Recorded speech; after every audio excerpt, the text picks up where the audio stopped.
Welcome back to another episode of What You Can Cook For. I got control on my true collectible. Famous, also famous, number one desirable. I do what I want when I want and how I want it. Leave you with the one in the air, that's how I roll.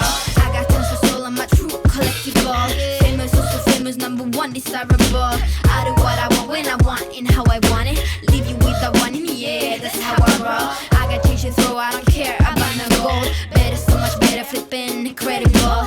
Always on the show so they know that I still got it. And I never feel sorry, yeah, top of the world. Woo, stretch it out a little bit. So if you're just joining us, my name is Josh with Brothers Green, and I do this series called What You Can Cook For, where I take dishes that people spend lots of money on and takeout and delivery, like pizza and coffee and stuff, and show you how much amazing food you can make yourself at home for that same price or less. This week, I thought it'd be really fun, since I was actually in Brooklyn recently, to hit up Make Bistro, my friend, old-time good friend Derek Lucci, who is an amazing Thai cook, to see if we could make a lot of the popular Thai dishes at home for actually half the cost of what they would cost you at, some sort of normal restaurant. What's interesting about Thai food is, I think there's this stigma that's very difficult and challenging and hard to make, so it's just easier to go out and buy it. But the truth is, we broke every single dish down to cost, to exact ingredients, and we figured out how to make things for 1/2 or even less of the cost of making these dishes. So let's say you go down and get pad thai. Pad thai can be anywhere from, a cheap pad thai $10 to $15. And we figured out how to make pad thai for less than $5, so you can make 2 or 3 portions for the same amount it would cost you to go out. And what's also awesome is you can go to the market and you can get all these ingredients. A lot of this stuff is pantry stuff, so you can save it and you can actually cut your costs down. So we're calculating to the exact cost and portion of every single thing that we use in the dish. And then you get your pantry ingredients that you can use at another time. Pad Thai, one of the most classic, amazing dishes in the entire world, especially in the world of Thai. The first thing that I ever ate blew my freaking mind. But can be kind of pricey, 10 to 15 bucks, and you get a lot of pad thai, but that's still a hefty amount of money. So we actually figured out how to make pad thai, this is crazy, for $3.89 per portion. Oh wow, so I'm watching back the edit right now, I just calculated the prices, and we were to make 4 dishes for $16.38, which if you consider going out and getting takeout with tip and everything, you're gonna be spending about that for 1 dish, maybe an appetizer, or just 1 dish, so basically made 4 Thai dishes for the price of 1. What's interesting about this dish specifically, and a lot of the dishes we're making, is a lot of Thai food is extremely Americanized. And just like Chinese food, they kind of shifted things to fit the Americanized palate. But this pad Thai is something similar to what you probably get on the street in Thailand. So you're gonna recognize the flavor, but be blown away because it's got this other level of amazingness that's just gonna coat your mouth with heaven and love and earth. So let's make this pad Thai. A little shallot. Dried shrimp. Glorious shrimp. A little pickled Ooh. radish. If it's a salty one, you want to wash it first a little bit. Ooh. Peanuts. My favorite. Tofu. Bean sprouts. Flat garlic chives. Oh. Key. A little bit of sauce. In this sauce is tamarind, fish sauce, and palm sugar. You want the sweet, the sour, and the salty.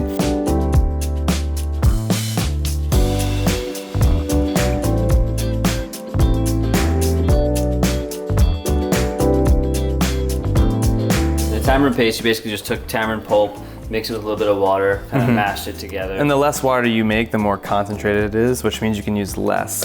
Of course, the noodles. Ooh. These are dried rice noodles that have been rehydrated until pliable. This is always confusing, but until pliable. It literally means you soak it until it's but you don't cook pliable. it. You don't. In the sauce. Yeah, you don't overcook it. And what am I forgetting here? Eggs.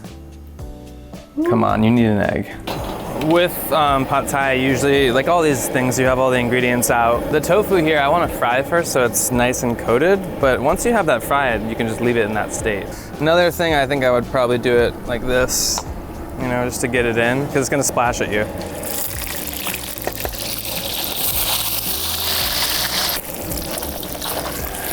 See how they're basically deep fried? And now at this point, look, I'm going to do a pour into here. You can just take, if you have this set up, you just take it, and you pour it all out. And that's how you get rid of the oil and your wok is clean and ready to go. We have everything prepped that makes it so easy. Well, there's no possible way you can do this without it prepped. It's not like you slice something and you simmer There's really no way you're going to successfully do this unless you prep it first. And be responsible, yeah. I got enough to do and hang around and wait for you. I'm like infusing the oil with shallots basically. That's all you're doing. And then I like to add the radish now and the dried shrimp. It gives the dried shrimp a little bit of a toast. So if you were to use fresh shrimp, would you cook that separately? Or? I might add it to the wok before the onions, just so I could get it, before the shallots, so I could get it nice and a nice color on it. Since the tofu is already cooked through, I'm gonna add the noodles now. Dried noodles, I'm gonna add water. It's gonna help cook it through. But our goal is to evaporate this into a sauce. And it's nice if you take this and you kind of stir around it and you push up and you pull back. You don't really want to break the noodles, you just want to cook them through. So a lot of like gentle movements like this will help. And you can see all of this if you just watch someone on the street cooking. That's where I picked this up from. So you can like just watch, you don't even need to know the language, you can just watch and basically figure out what. That's how I learned a lot of my Thai skills. They're just watching on the street. I think I'll add the tofu back now.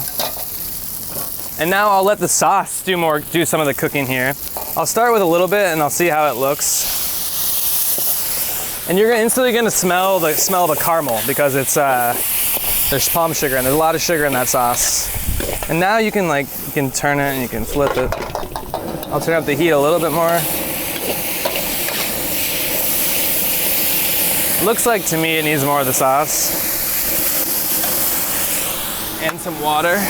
I always find with sauce I end up using all of it. Whatever that I make, yeah, I'm gonna go. And you really want the sauce to be, the sauce is what's cooking the noodles right now. Wow, it smells like Thailand. Wow. At this point, I'm gonna move everything over. I like to add the egg at the end here. Some people don't, whatever. And I'm gonna add some more oil so the egg can go in. I'm gonna crack an egg.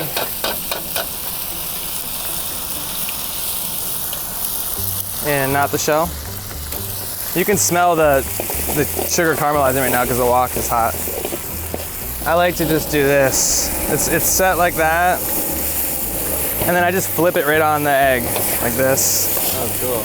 And now I just start to scrape. You see how the egg came right up and it's gonna be coating it all over? Oh, man. And now you can flip it easier. Nothing's really sticking. Yeah, so there's some peanuts in there and a little bit of garlic chive. I actually like a lot of that, so that's my favorite thing. To me, it's like a good pad thai has the flat garlic chive and bean sprouts. Don't add green onions to this, as we said before. And the heat's off right now. I'm just gonna let residual heat kind of coat everything here. And then maybe I will turn it on a little bit, and give it a little bit of char on the greens, just so they're fully wilted.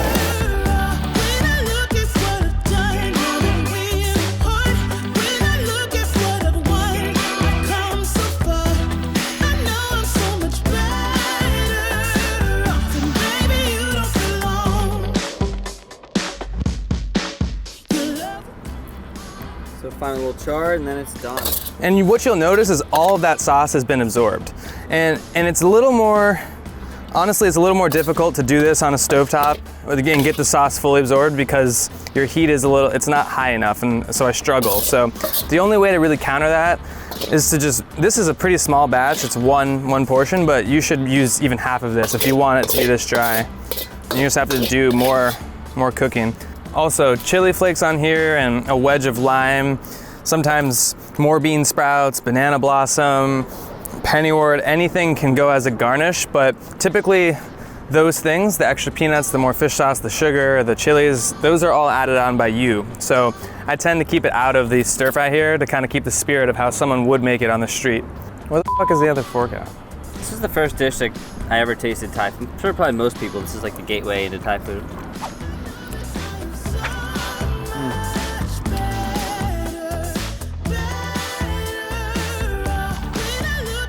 A lot of times in Thai restaurants, you might see a cashew chicken. It's usually very simple. It's got some kind of stir-fried chicken with cashews thrown into it. But Derek thought it'd be amazing to make a really incredible cashew chicken. He's like, this is the best cashew chicken you're ever gonna taste in your entire freaking life. We're gonna show you guys how to make it. And we calculated the price of cashew chicken at most restaurants to be $12 to $15. And we made this dish, the most expensive one of the whole day, for $5.49 to the tizzle. So let's check this thing out. Here are the ingredients. Cool, so we have our garlic, minced, some fresh chilies, assortment here. Beautiful colors. We love colors. No bell peppers. Dippy. Some dried Thai chilies. Extra hot. Pretty spicy, yeah. It'll perfume the oil for us. Of course, cashews. I mean, it wouldn't be the dish without it, would it be? The name is in the dish. I mean, Jesus, it already told us. A little green onions. Green onions are okay in this, not the pet. Green, exactly. We put the green onions here, not in the pad thai. Chicken. We're using thigh here, yeah. Say you also use breast, but breast is cool. Tapioca. This just helps coat it. This little tapioca starch kind of helps coat it, crisp it up a little bit. White onion. Just, look at those things. Sliced That's a hell of lengthways. Slicing. And lastly, the sauce. And for this sauce, it's mostly based on soy sauce, oyster sauce, a little bit of black soy, white pepper as much as you want, basically. A little bit of sugar, which gives a nice layering to it, adds a little bit of sweetness, and a little bit of salt. So for this one, the dish cooks a little better when you do things separately, even over high heat. So we have a lot of oil in here to deep fry it first.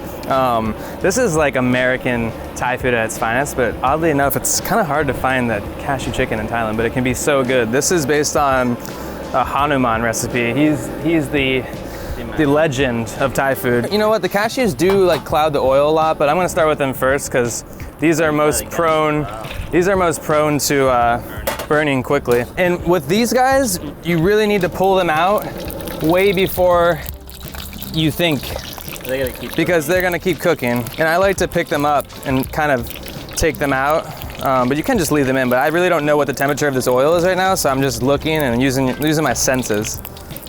I think I'm doing good so far.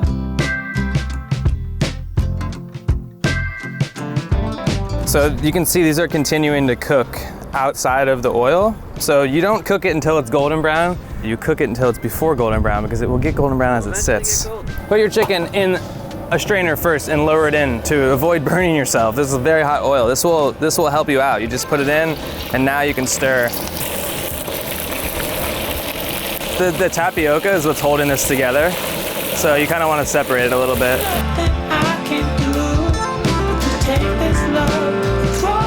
Chicken comes out into the strainer.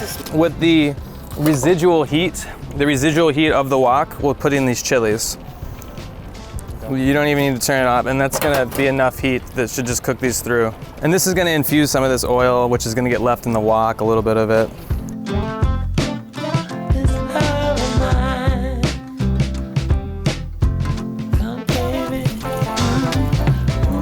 By the way, as far as cooking here, not everything's over high heat. You know, this is pretty low heat right now. You're always adjusting the heat. It's a misconception that everything needs to be over blasting heat. Don't get me wrong. I love the blasting high heat, but there's time and place. Awesome little wok thing that you can get. You can do this on a home burner. I've done this inside. I have. The flavor's not gonna be quite the same, but it's okay. So garlic, you just cook this until it smells good. It sounds very weird, but that's all you do. You just cook it until it smells good. I didn't put in too much oil because we're gonna get a lot of fat from the chicken coming through. The garlic's starting to smell good, so I'm gonna add the onions and these chilies. Deglaze with a little water, which helps you out.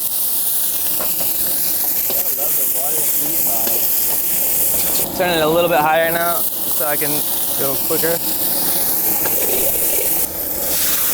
And allow this to thicken up a little bit. It's looking pretty thick, so I'm gonna add the chicken.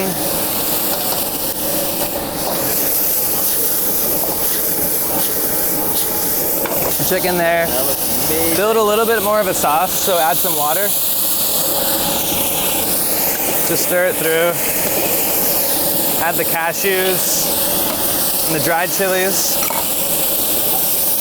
That's everything, right? Give it one last mix through.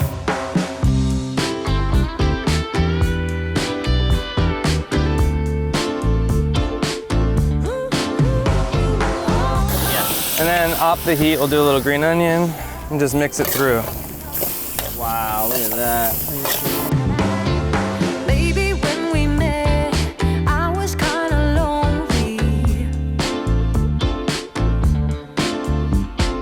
I had lost my groove, no one there to hold me.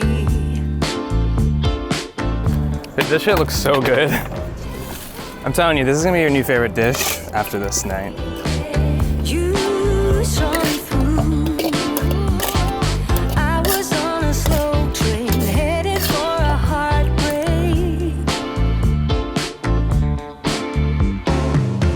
You came along, played a new song, so turn it up, don't ever stop. We gotta show the people the light lunches. Like breakfast, lunch, dinner right here. Look at this thing. Oh my look. Dude, I've never seen something so beautiful in stir fry form. I wanna go with fork and spoon because I'm trying to shove that in. You gotta get like everything in the bite. Mark Wiens, what would Mark Wiens do? You get everything in one bite. I missed something. Woo! Comes out of heat. That's fantastic. Trying to make this, even if you don't have all the ingredients, take inspiration from what he's doing and make something amazing. And you can build up to all the ingredients. Yeah, even all the process of that, the techniques you can use for any different I think that's the thing recipe. to remember. Like, Process. you've been doing this for a long time. You have like this amazing pantry, but you start out where you can. You work your way up, and once you try a dish like this, then you're like, man, now I need to get that other ingredient. This is so good.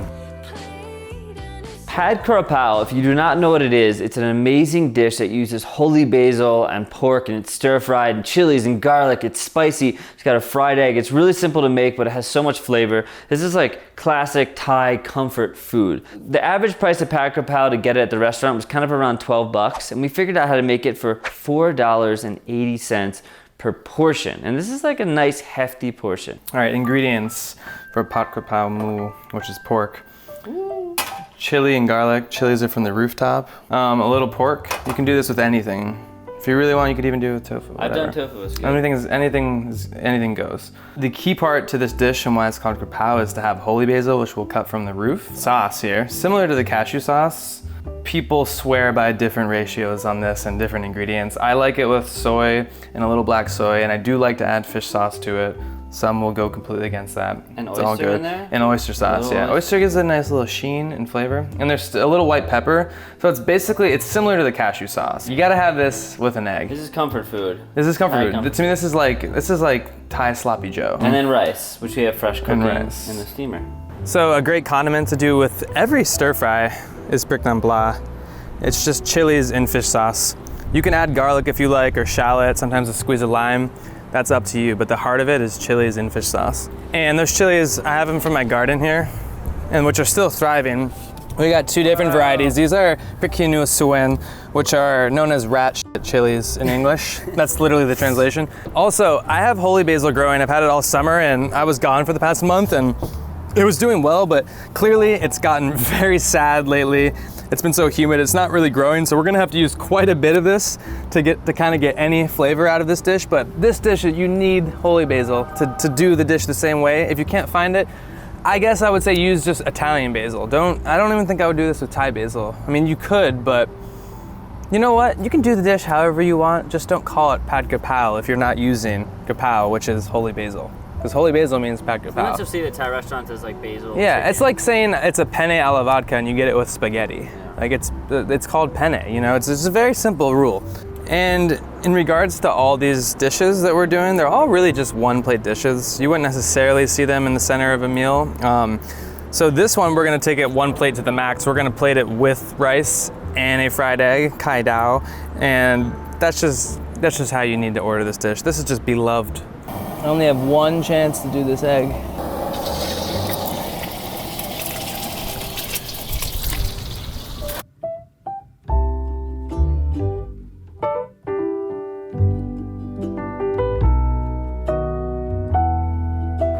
Okay, egg is fried. Does the chili and garlic paste? Yep, and again, you just do this until it smells good. A little more oil. It's gonna make you cough. And then the pork. The pork, anytime you add something to a wok, it protects the thing before. That's how I look at it. The pork is protecting us right now from the chilies burning. I might need just a little bit of water, help it steam a little bit, not to make a liquid, but to help the pork steam. So I'm gonna add the sauce.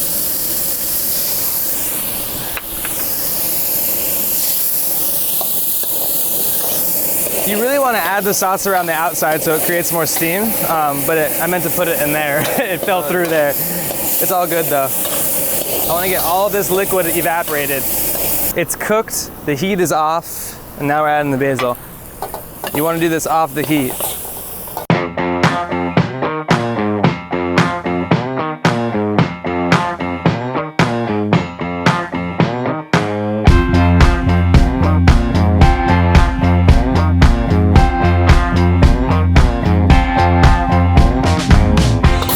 That's enough for one plate, and we have this. I don't even think we should put any more on the plate.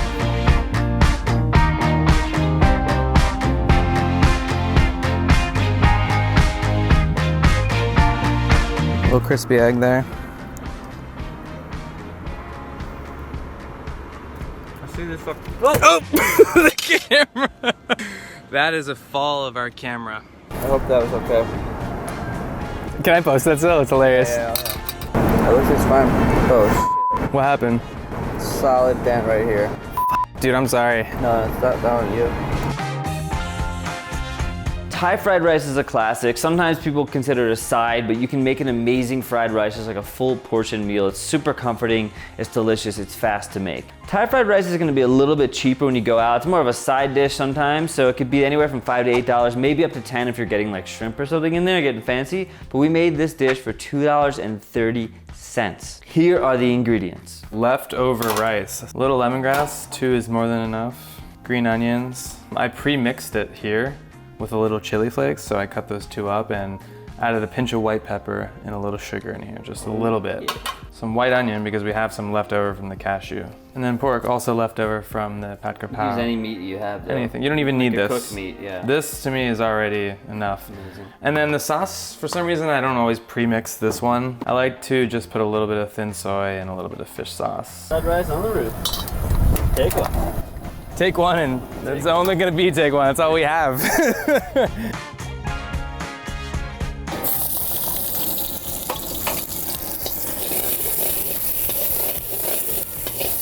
We're not even gonna use all of that pork.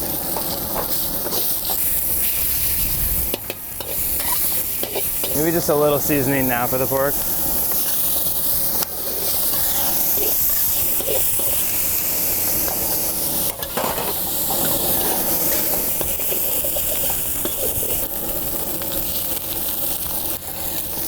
I like to kind of stir it a little bit and let it set. And when at that point I'll start to do this, scramble it, flip it over. A little water to deglaze. A little bit of seasoning.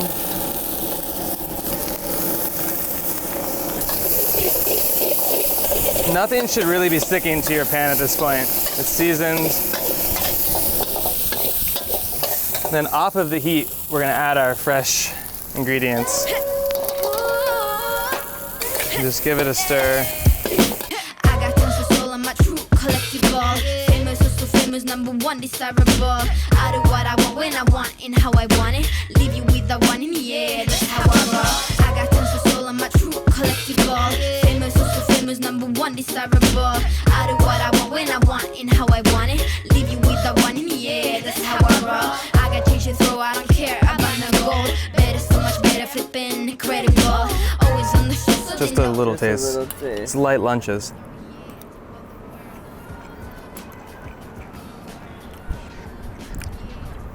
There's something about the combination of white pepper and pork. It makes you feel like you're eating Chinese takeout, you know? It's like, But like unique Chinese takeout. Thank you guys so much for joining me on this journey. Let me know what you can cook for What's amazing about this video series, this is not just about food, it goes beyond food. So maybe you want to figure out some things in your life and kind of become aware of stuff you're spending too much money on. I'm going to help you show you how you can save money on that, and then you can use that money for other things. Maybe you don't have to stress about paying your bills, or maybe you can take that trip or go to that school that you want to go because you're saving money in these areas in your life. It's amazing what you can do with a little bit of time, a little bit of creativity, and some passion. Get in the kitchen, cook, have fun. So much love to you guys. Peace out. Run a champion, a champion.